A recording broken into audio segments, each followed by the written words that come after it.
Welcome back to Cinema Chat. Today, we'll be looking at a 2018 American spy thriller titled Red Sparrow. Spoilers ahead.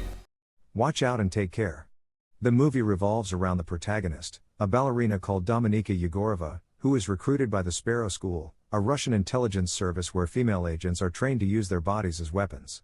Her first mission, targeting a CIA agent, threatens to unravel the security of both nations. In the opening scenes of the movie, we are introduced to our two lead characters Dominika Yegorova and Nate Nash. The setting is modern-day Russia. Dominika is listening to music whilst Nate is listening to a coded recording. As Nate decrypts the code and takes out a weapon from underneath his desk, Dominika arrives at the theater and begins to apply makeup. Dominika is a famous ballerina. And as she begins to perform, we see Nate Nash, a CIA agent, enter the park to meet his Russian mole, codenamed Marble. The orchestral music playing over the scenes intensifies, as does the situation for our two leads. Nate is confronted by the police and fires a gun to create a distraction from his mole. He is chased through town, where he manages to make it to the US Embassy. Dominika is lifted and spun through the air by her partner, but as he goes to put her down, he drops her and she lands badly. Nate drops to the floor in surrender at the same time as Dominika falls and breaks her ankle. Dominika's uncle, Ivan, who works for the SVR, the Russian Foreign Intelligence Service, comes to visit and offers her a job working with him. He also gives her photographs of her lead man kissing the girl who replaced Dominika in the ballet.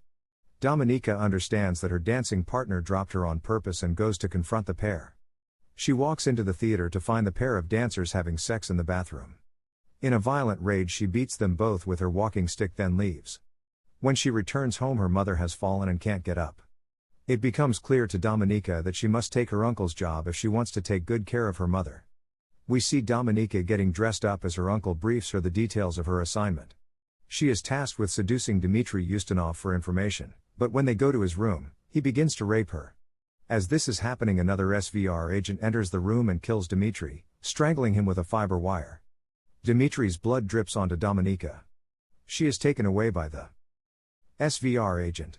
Dominika is given two choices: either she starts working for the SVR or she gets eliminated for being a witness to a murder. Dominika is sent to State School 4 to train as a Red Sparrow. Here she meets the matron who tells her that if she doesn't loyally serve the motherland, she will put a bullet through between her eyes. Teaching begins and the matron calls Dominika, along with a boy named Victor, to the front of the class and tells them to strip. Victor complies, but Dominika refuses. Meanwhile, Nate is brought back to Washington, D.C. for questioning, where he is suspended for botching his assignment. Nate argues that he has been on to Marble for 3 years and that Marble won't trust any other CIA agent. Dominika's training continues with programs such as shooting, lock-picking, and learning how different substances can be used and traced. Dominika soon rises to the top of her class. Nate is in a meeting with the CIA. He tells them that he has a tail, which makes him believe Marble is still alive. Since the CIA hasn't been able to establish contact with Marble, they decide to give Nate one final assignment: to meet Marble in Budapest and inform him of the CIA's decision for him to rendezvous with another CIA agent in the future. At State School 4, matron tells the class the purpose of a Red Sparrow. Every human being is a puzzle with a missing piece. A Red Sparrow must establish the real need of the other person and become that missing piece. The students are assigned returning soldiers and told to take care of their needs. Dominika picks a quiet boy and takes him to her room. Later, when she is showering, a fellow Sparrow walks in and tries to rape her. She rips off the shower handle and beats him with it. Dominika's uncle, Ivan, is in a meeting with the senior members of the SVR, including General Korchnoi, to discuss Nate. They are aware that Nate will be trying to establish contact with their mole, and they want to send in another agent to find the mole. Even though Dominika has caused friction with the matron due to her continued refusal to obey orders, she is given the assignment in Budapest. She must get close to Nate, establish trust and find the mole. Dominika moves into an apartment alongside another agent called Marta. She is quick to establish contact with Nate, but he is quick to suspect that she is a Russian agent. Dominika inspects Marta's room and discovers that she is assigned to buy classified intelligence from a senior U.S. staff member, Stephanie Boucher.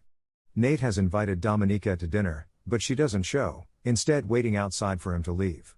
She then follows him back to his apartment and gets him to talk about the incident in the park that we witnessed at the beginning of the movie. Uncle Ivan contacts her for updates on the situation. She tells him that she is building trust with Nate and has extracted information about the night in the park. When Ivan pushes her, asking why the progress has been so slow, Dominika says that she is helping Marta with her assignment. When Dominika returns to her apartment, Marta has been brutally murdered for sharing the details of her assignment, and Dominika is threatened with the same if she fails to deliver results. Dominika goes to Nate and tells him everything. He offers her a position working for the CIA and tells her that he would never treat her how her uncle does.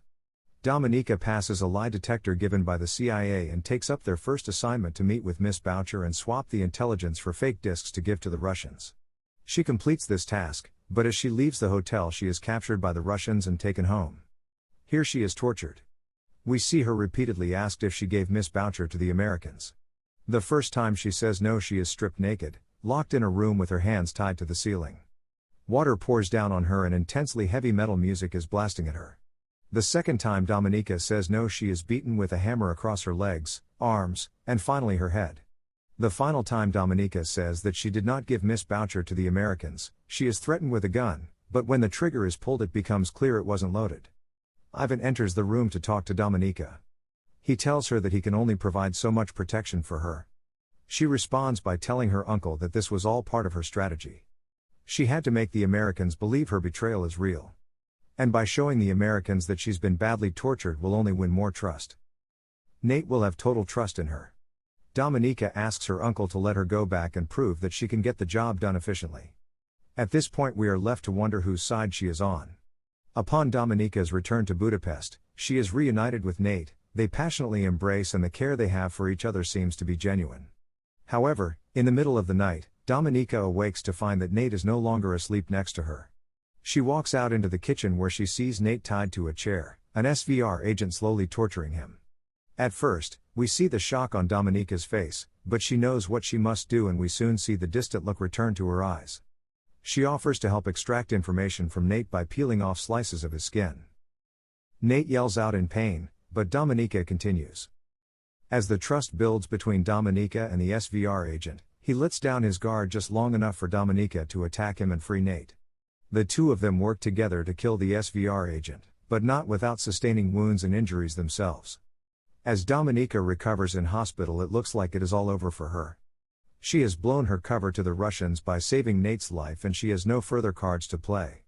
General Korchnoi comes to talk to her, a man who we have seen to be steadfast and intimidating throughout the movie. Just as all hope is lost, Korchnoi makes the shocking confession that it is he, who is the mole. Korchnoi is impressed by Dominika's work and dedication and wants her to give him up to gain the full trust of the Russians. She can then take over his role, by giving Russian intelligence to the USA. Korchnoi accepts his fate and awaits the arrival of the Russian intelligence to deliver his death sentence. A team of Russians and Americans gather on the airfield to trade moles. Nate holds on to Dominika's arm and asks how she was able to give up the mole so easily. He is disappointed in her decision. We see Marble step out of the helicopter with a bag over his head. Nate continues to express his dismay by telling Dominika that the Russians will never let them take Marble alive. She says that one day he will understand what she has done, but Nate reiterates that he will not, because he is not in the habit of throwing people away. Dominika begins to move towards the Russians, and Marble towards the Americans. All that is left is for Nate to confirm the mole's identity. The bag is lifted and in a huge final twist we see that the man Dominika has named the mole is not Korchnoi, but is in fact her uncle, Ivan. In a sequence of flashbacks, we see that Dominika has worked for a long time to implicate her uncle, removing a glass from Nate's apartment and placing it in Ivan's and opening a bank account in Ivan's name into which she got the CIA to transfer money. There is a look of resignation in Ivan's eyes and as he passes Dominika he says, "You have killed me." Her response to him is, "Didn't I do well, uncle?"